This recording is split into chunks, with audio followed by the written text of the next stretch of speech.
True story. My guest today is somebody who I used to work with here at the Physicians Committee. Had no idea that she was kind of thinking about leading this secret double life as a professional bodybuilder. At the time, she was just a nurse upstairs at the Barnard Medical Center, the studio 2 floors below, and she's up there just crafting these amazing plans in their head. Maybe because maybe she also didn't see any of this coming. She is a registered nurse. She is a pro bodybuilder. She is just extraordinary. She is Melissa Busta. Melissa, thanks so much for being here. Thanks so much for having me. Quite the intro. I would say I had no idea I wanted to be a pro bodybuilder, actually. Right. So it's like here's the way that I see this, right? You're kind of shattering stereotypes all around. You're a beautiful woman with like muscles that are way bigger than most dudes, and you're building those muscles without meat. It's like a 1-2 punch of yo, I'm Melissa, look out, right? So do you feel like a trailblazer? Because you are. I don't feel like it. No, I still am just good old Melissa. I'm just having fun, eating plants. I'm encouraging everybody to do this kind of a thing. I mean, health, fitness go hand in hand. No doubt about it. So did you become inspired by Game Changers, or where did this pop up? Where did this ambition come from, Melissa? Yeah, it's kind of a crazy story. So I worked at PCRM, as you know, as a clinical research nurse with Dr. Kaliova as well. So, I'm always in like this nice little vegan bubble, and I had all of my vegan friends and all of us, we know you can build muscle on plants. It's not that big of a deal. And I went to the red carpet of Game Changers, and, Nimai and Patrick, everybody's there. Big muscle guys, no big deal. Well, then my husband's job relocated us around the Chicago area, and I go back into, the average public. And so here I am in hospitals, and everybody's asking, oh, you're vegan? Where do you get your protein? And, how do you build muscle? And all these questions. And I'm like, you know what? Let me just show you, how can I show everybody that you can build muscle on plants? And the thing that came to my mind first was step on a bodybuilding stage. So 6 months ago, I asked a trainer who didn't really know a lot about the vegan diet if he would train me to compete on stage. And he was blown away, because here I am getting my protein, no problem, and then surpassing a lot of his clients as well, because, on a plant-based diet, you recover better, you have lower inflammation levels. So yeah, he was like, let's just put you on the first stage and let's make it a big stage. So that was my first bodybuilding competition. It was in May, and I've done 2 others since, and got my pro card. So it's been a wild ride, but fun. All right, all right. So hold up. This whole thing happened like just 6 months ago, basically. You get this wild idea. This is what I want to do. And you go out and you do this in the span of 6 months. Yeah, I've always been into fitness, so I like lifting weights. I like, but in different aspects. Never like stepping on stage to show people my muscles. It's like an arena I had no idea about, and there's so much more that goes into it. The posing and the type of bikini you wear and the tan, and there's so much more that I've learned from it. But yeah, what better way to showcase that you can build muscle, and then do it on a plant-based diet and give those girls a run for their money. So I purposely decided to step on a stage that does not test for whether you're natural or not, because there's all these different federations. There's a natural federation. That have been too easy. So I wanted to go against girls that are enhanced, that are using diuretics before they step on stage, that are, yeah, just so that I can say I'm natural, I'm vegan, and at least give them a run for their money. And I showed up and we did it. It was fun. Girl, that's wild. So now you're talking about women who you say are enhanced, so using diuretics. Um, eh, eh, Coming from the vegan bubble, I mean, that is like about as healthy as it gets. And now you're surrounded by people that are completely on the opposite end of the spectrum. Despite, I mean, I guess you feel proud about what it is you're able to do, but what is it like being around people who like have all of these beliefs that are so counter from what it is that you're doing? Yeah, I would Is it say hard maybe for you? frustrating is Yeah. the word to sum it all up. So, yeah, these girls are on steroids. They're messing up their hormones, and we're not even talking about just what they eat, but like, you know, and when you become that competitive at that level, yeah, you're taking all sorts of other medicines that are legal and illegal. So I'm backstage, and man, I can't have enough books and brochures, and you know, because everybody, you sit around a lot backstage before you go on, and then when you're competing and sitting around in the gym, you know, you get to talking to people, and everybody wants to know like the little tricks of the trade and how you get so lean. And I'm telling you, I stay lean year round, and then they want to know how I'm able to do that. And so, you know, I can't sit around and talk enough to these people about like, look, you're going about it all wrong, you know, because it has ramifications, not just what they're eating, but the things they're putting in their body at the level that we're competing at. But even simple information about like, where do you get your protein, and oh, fiber is going to bloat you and you're not going to look good on stage. And I'm like, well, let's see about that. And so it's good to be able to have like all these little tricks of the trade of, you know, actually fiber will keep you fuller longer, because some of these girls are going up on stage kind of in a starvation mode because they've been eating so bad and treating their bodies so bad, and they have to get to such a lean body fat percentage for us to be able to compete on stage. So yes, that is an extreme world that I went to compete in just to show that I could. But there's even just the average Joe in the gym where you can be like, you think that you can't lift, you know, or you think that you have to have all this meat, and then, you know, your bowel movements are off, or you're feeling like crap, or you're always really tired, you know, and I'm like hitting it 4 a.m. in the morning doing my cardio, so much energy, and then going to work for 12 hours, getting right back into the gym for another 2 hours, and still feeling great. So I just want to tell this world how you can do it, and you can do it on plants, and you can come out of something like this healthier. You are a machine. That's awesome. I wonder, like, are people more receptive to your message backstage or in the gym because you're also a nurse, right? So that has to bring a certain level of credibility to what it is that you're saying as well. Yeah, that's a good thing about it, especially because the kind of nurse I am right now, I do cardiology, and just having my experience in clinical research as well. So, in fact, my very first coach that I went with, she was vegan as well, and the macros she put me on, she was saying she just had a few of the things kind of mixed up, maybe. So I was able to show her a lot of the studies, and a lot of the studies that PCRM has done. I was on one of the clinical research studies with Dr. Kaliova where we looked at the thermic effect of food. So it's really cool to go in there and be like, you guys, you can make your metabolism work for you. You know, you don't have to work against it. And so being able to show some of these research studies that the plant-based community has done, and even that I've been a part of, which is really cool. And yeah, people, they definitely listen with my kind of background, but I think just in general, being like showing them, you know, with your body, with your actions, I think that speaks so much louder than words. So even those people out there that are not nurses, they're not bodybuilders, you know, get out there, show them that you've got great energy, that your skin is clearing up, or you're getting better sleep, or whatever benefits that you've been seeing from the plant-based diet, and just live your life, and people will start watching, they'll start seeing, they'll start noticing, and they'll be curious and want to try it as well. Yeah, so you just mentioned you've got clear skin, and you absolutely do. It looks flawless on camera right now. And I think way back 20 some odd years to when I was still, you know, doing some announcing, a little bit of refereeing in professional wrestling, and the guys in the back who were, as you said, enhanced, definitely not the clearest of skin, lots of acne, all of that. Is that a conversation that also comes up among your fellow competitors? All the time. And I'll disclose as well, when I was just eating meat and cheese and dairy, I had terrible skin. I was on Accutane, in fact, and that is a very, very serious drug. I mean, we had tried everything. So to be on Accutane and have to like cover up and be embarrassed, and then simply start eating plants and being a little bit healthier, and then seeing all this clear skin.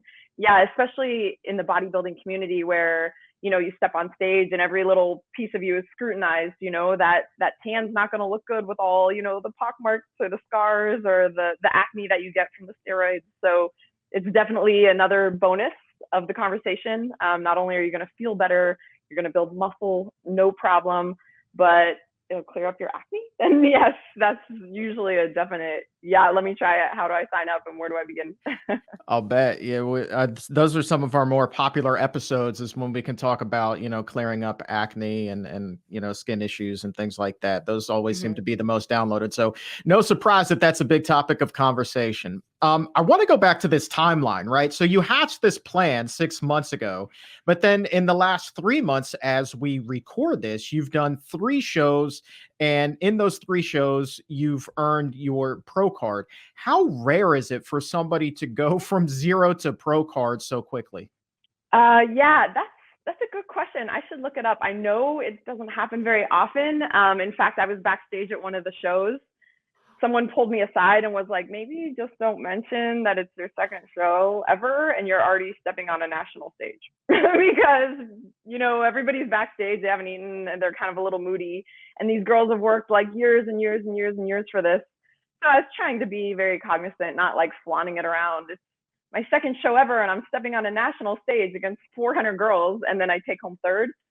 So yeah, I'm trying to find the line to walk between being humble, but also just everybody try it. I'm doing it only because of plants, and I couldn't do it any other way. But yeah, it's definitely very rare. Girls take years to get to have their pro card, so it's a big honor. And like I said, I owe it all to plants. Okay, hold on. So, I mean, forgive me, I don't know a whole heck of a lot about bodybuilding, but it just seems to me like the shows you're talking about, a national stage, like these are big shows. You didn't just drop into like the community theater of bodybuilding. Like it sounds to me like you're up in the upper echelons of swole people. Yeah, so usually you start at like a local show and then you'll do like a regional, and you have to qualify to go on to a national show. But my coach, I'm telling you, when he started we were feeding and lifting, and then he started cutting me down, he was like, you got it. I don't know if it's genetics or not. I keep saying it's the plants. But he said, let's not just put you on a tiny little local show. So the first show I ever stepped on had the NPC head judge, Sandy Williams. The main head judge was up there judging me along with the rest of her panel. There's usually about like 8 or 10. And so the first stage I ever stepped on was a pretty big stage to begin with. And she reached out to me and said I would do pretty well. So that's a really good sign. And so we were like, let's do Universe in another month. And that was a national stage, because my very first stage, I got first place in my class. I got first place in True Novice, first place in Novice, and I won the whole overall show. So to step on stage, yeah, for your first show and to go home with the first ever overall was wild. So that's why they're like, let's just move you on to Universe. And then from Universe, I went to Masters, and you have to be first in your class and you win your pro card. And so in fact, everybody first in their class will all compete against each other for the overall. And I got second in that also. So it was just really what the judges were looking for that day. And the girl in the shortest class of them all won first, and her muscle bodies were just really filled out. So she had a lot of glycogen, and it was just a look that they were looking for. So me and my coach are going back like, okay, what did they want? So now that you're a pro, let's get you up there, get invited to Arnold, go to Olympia. These are all things that are possibilities now that I'm a pro. It's exciting to think about. Yeah, and I told you before we started rolling, you do the Arnold, I'm coming. And we're gonna, I just want to see it. I've always wanted to go to the Arnold Classic, but 2, yeah, I think that that's a heck of a story to document. Like I would be honored to be able to tell that story. I can't imagine that there would be any other vegans competing in that particular competition. Yeah, I'm gonna have to look that up now.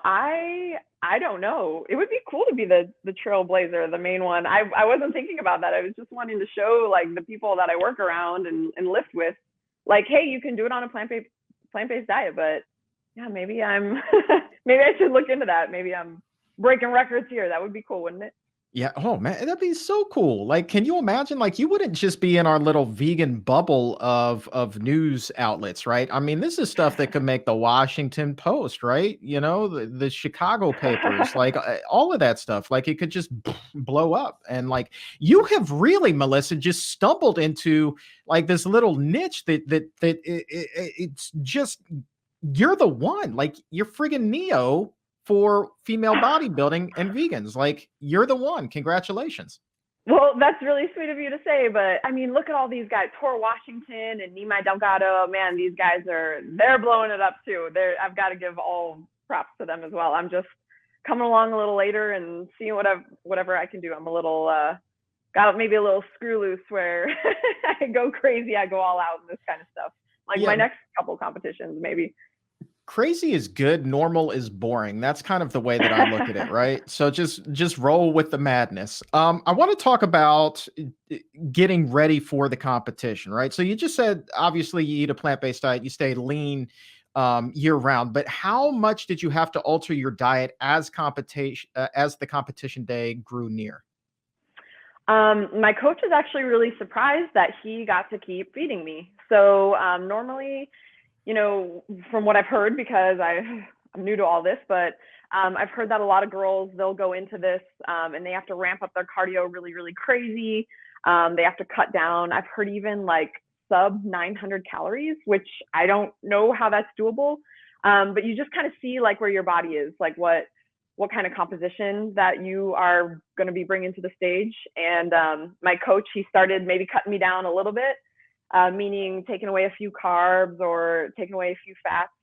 And my body was just responding crazy that he would just keep having to feed me. So I was really high carb going into the show. I was able to eat a lot of fruits, which I guess isn't normal for people going into a fitness competition. And that just blows me away to think, because backstage, you know, you get TMI, you start hearing about everybody's bowel issues and what's going on, and they've just been eating like chicken breasts or, you know, tilapia for the last 5 months, and I'm sitting here over with my high fiber, you know, tons of fruit, tons of veggies meal, and everybody's like, how are you able to have papaya and fruits and bananas? And I'm like, what? This is the craziest thing I've ever heard, that you can't have fruits and veggies. I mean, it's just a little wild, but not a lot changed. They just kind of like dial it in as far as the sodium goes and the water goes, you know, as you get closer to stage. But no, I was a well-oiled machine. My metabolism was doing really well, and so it wasn't that difficult for me. That's awesome. And yeah, I mean, fruit backstage. I forget who I had on, but maybe it was Robert Cheek, and this person was talking about eating fruit backstage at a bodybuilding competition, right? And just the looks that they were getting were just like, what the heck is going on right now? Like, you can't be eating that. Like, this dude was like writing himself a first class ticket straight to HE double hockey sticks just because he's eating that banana. Like, everybody like wanted to jump on him. And then probably the same conversations you were talking about, like, how can you look like that and eat that carb? Like, it's just insane to me. Well, I saw crazier things. I mean, the idea with getting glycogen in your muscles is it kind of fills it out before you get on stage. So it makes sense for me to have some fruit before I get on stage. But some of these coaches are having their girls eat candy. So that's like the norm, to bring like a bunch of gummy worms or a bunch of gummy bears. Or let's say they need a lot of sodium, like to be sucking on like ketchup packets or like straight salt in your mouth. And I'm sitting here like, whoa, you just put your body through so much. You've asked it to do so much for you for the last few months. You know, you've been depleting it and working it out so hard in the gym. Why would you just dump a bunch of sugar in your body that you haven't had for a long time, or a bunch of nasty ketchup packets? Like, why not just go about this in a nice, healthful way? And I believe that there is a way to do it. And in fact, I showed that there is a way to do it. So I just want to get that information out there a little bit more. It doesn't have to be so crazy, so extreme. For what it's worth, I would much rather eat papaya than suck on a ketchup packet.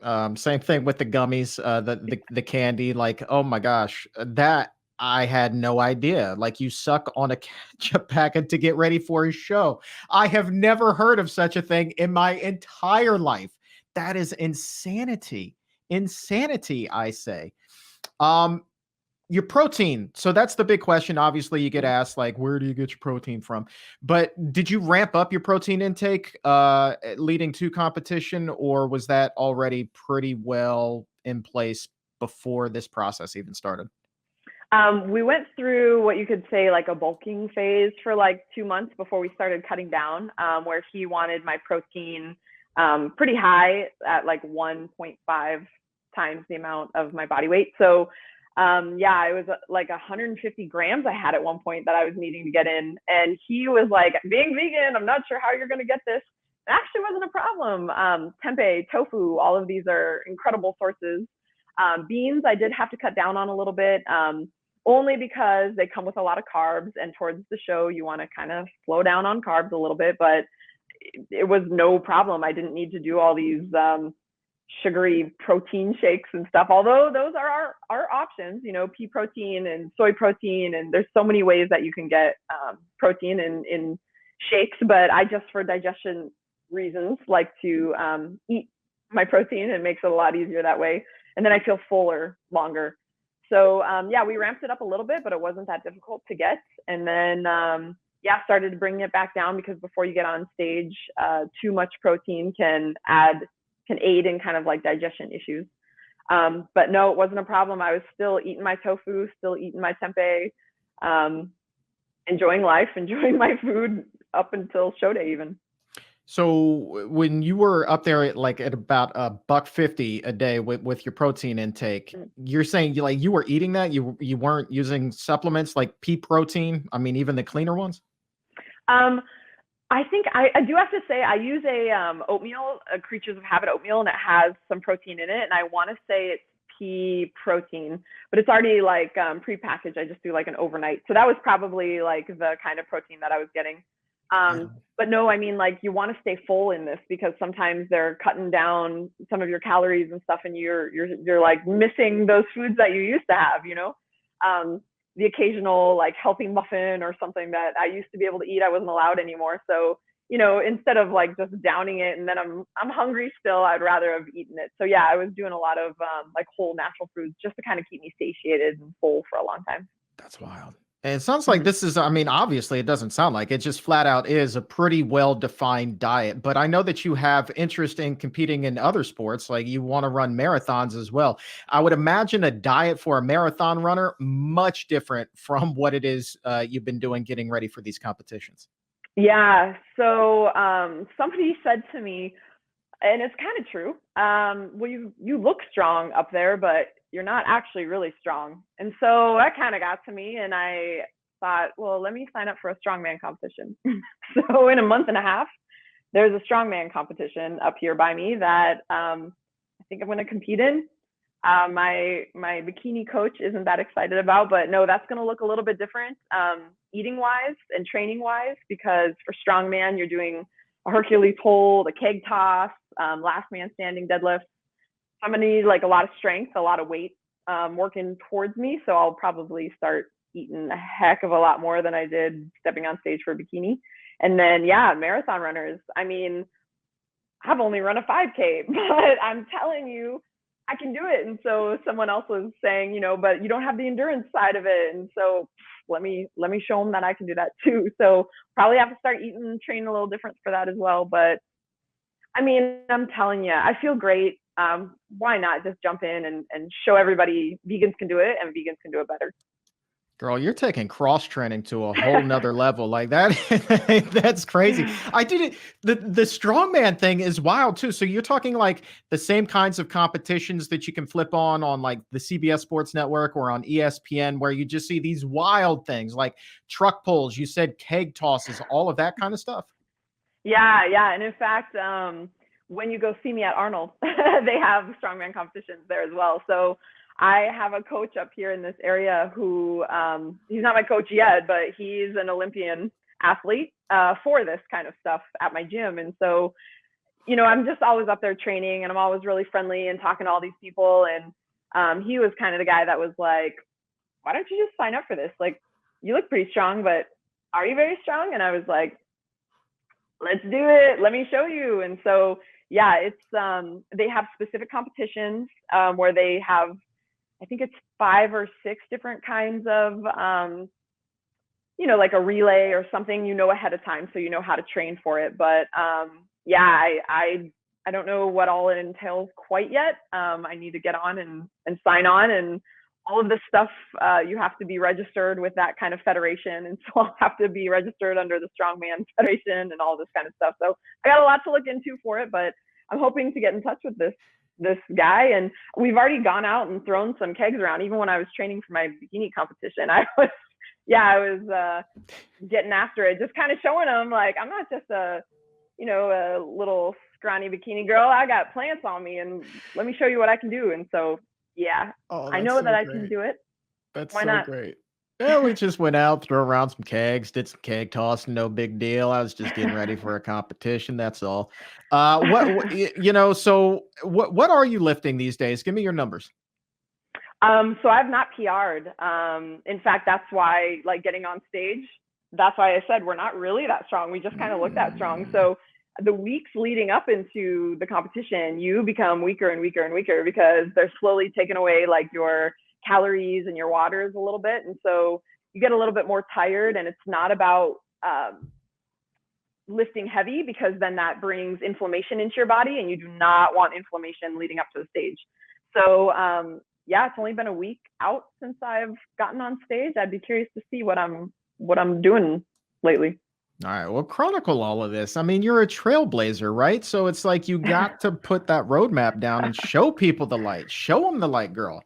Um, Let me see here. You know what we haven't talked about though? We've kind of glanced at it. You say you eat oatmeal for breakfast, fruit kind of at the competitions, but like, can we get a little bit more specific with what it is your menu look like leading up to that competition? Just kind of walk us through breakfast, lunch, dinner, snacks, because I'm sure that the exam roomies who are watching and listening right now, they're like, I just need to know what's on this girl's menu. Yeah, it was a lot. I ate a lot. So in the morning, I like oats, and a good way to get those is just to like throw them in the fridge overnight. I have a pre-prepared package. I really like the Creatures of Habit. They're a plant-based protein. They have omega-3s, vitamin D, all sorts of good stuff inside of it. So in the morning, I would wake up, grab that out of the fridge, and throw like a bunch of berries or walnuts, depending on what kind of fats I was allowed. For lunch, I would probably there's some really good pastas you can have that are really high in protein as well, like the ones that are made out of, like beans. So the Only Bean is one of my favorite, not to drop all these name brands, but the Only Bean is a really good pasta that's made out of edamame, and they have like fettuccine, or they have a black bean pasta as well. I would just throw some marinara on that and nutritional yeast, like piles and piles of nutritional yeast. It's my favorite. It tastes so delicious. It has a lot of B vitamins and a lot of protein. And then I would usually have like another snack after that. So one of my favorites, and this came from my friend who is a Food for Life instructor, Stephanie Ignofo.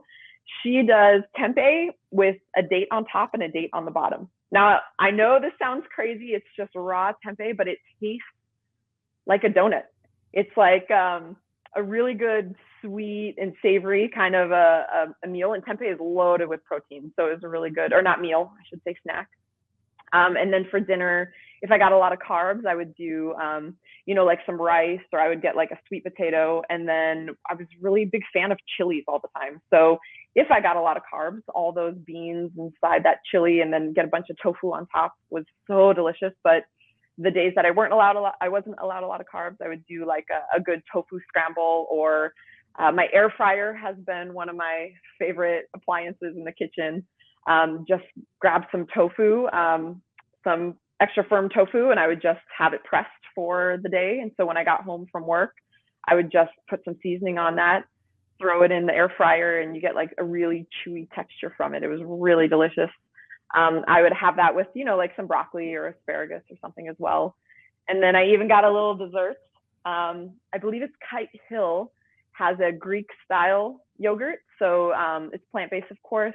And it has something like 19 grams of protein in it. I keep looking at my fridge because it's in there, and I get it for dessert again today. I would get the vanilla unsweetened, and then just have, like some blueberries or some peaches or strawberries to throw that over. And yeah, it was delicious. That was usually about what I would eat in a day.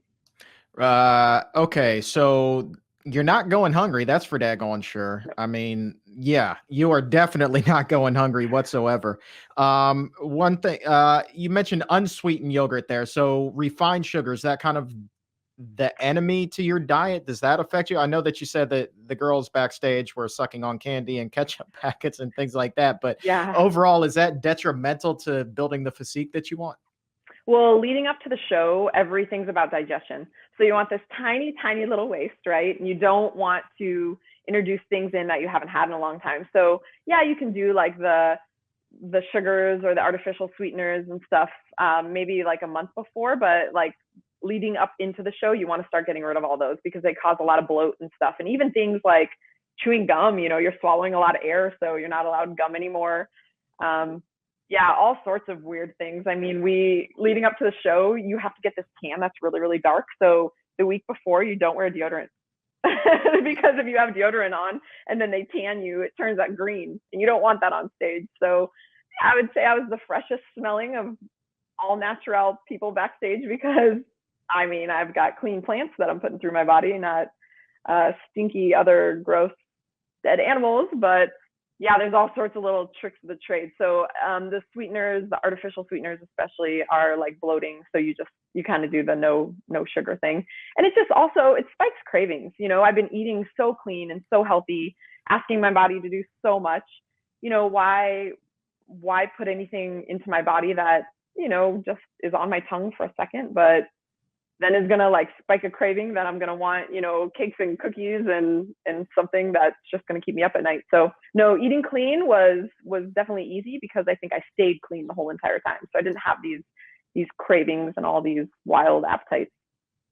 So help me goodness, it's show number 360, maybe 370 when we release this, and I guarantee you we have never, ever, ever heard anybody talk about not wearing deodorant leading up to competition day because the tan will turn your armpit green. You truly do learn something new every single time you listen to the examiner. That is phenomenal. I don't know why I think that that's so phenomenal. It's just like one of those I don't know, little like weird things. I had no idea. Legitimately, Yeah. like how green are we talking? We talking like lime green, a darker hunter green, alien green? What's happening under there?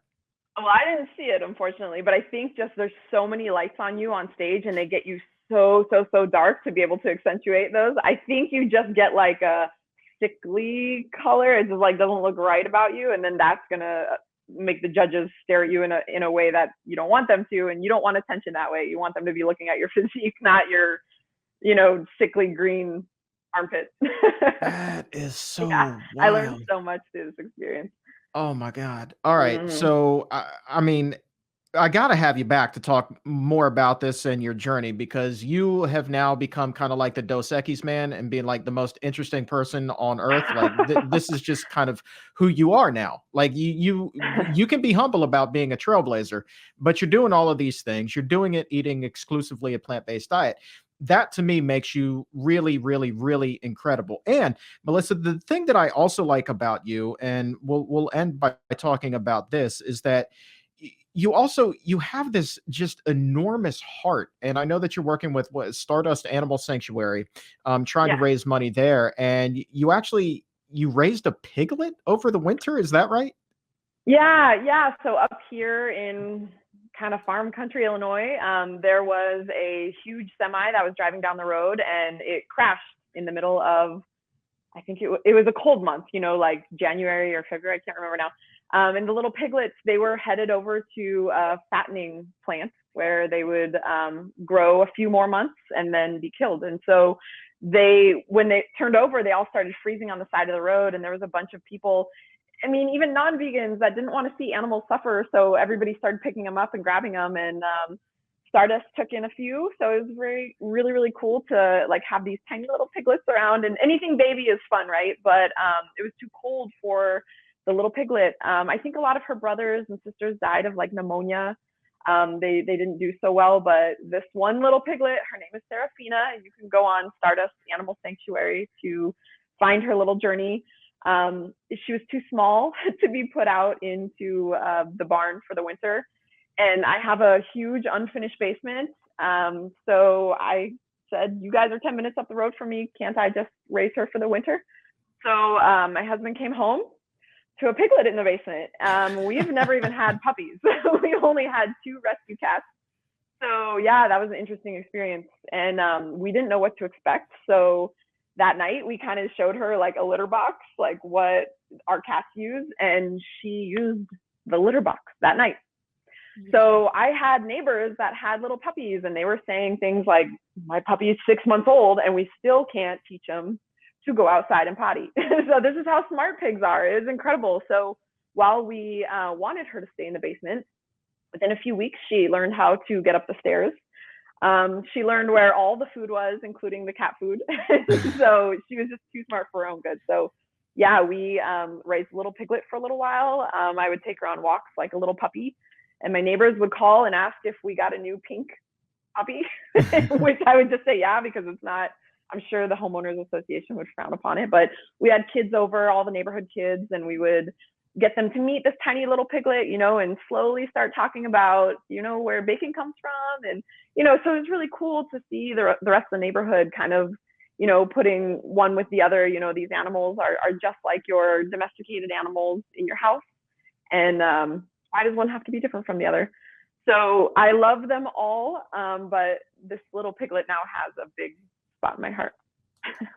Could we see more piglets in the Busta household moving forward? Is there a chance? With my workout schedule, that would be a little bit difficult. And my husband would rather they just go to the sanctuary, but it's just 10 minutes up the road from me. So I go and volunteer as often as I can. But yes, they're a really great organization. If you guys don't mind checking them out, Stardust Sanctuary. Awesome. Well, look, I would love to stay in touch. We'll get you back on the show, chronicle everything, because I love me a good story, and you certainly have one. And there are plenty more chapters still to write in your book. So I think this is great. And this has been a fantastic interview. 37 minutes have just flown by in the blink of an eye. They did. Sorry to use all your time, but thank you so much. It was good to talk to you again. It's been too long. And the pleasure is all mine. Thank you, and congratulations on all of your success and what's still to come. Thank you so much. I appreciate it. If your health IQ is a couple of points higher than it was a few minutes ago, go ahead and like this video or subscribe to the YouTube channel. And to take it even higher, head over to Apple Podcast or wherever you get your favorite shows. Look for The Exam Room by the Physicians Committee. Hit the subscribe button there as well and help to make your world a healthier place.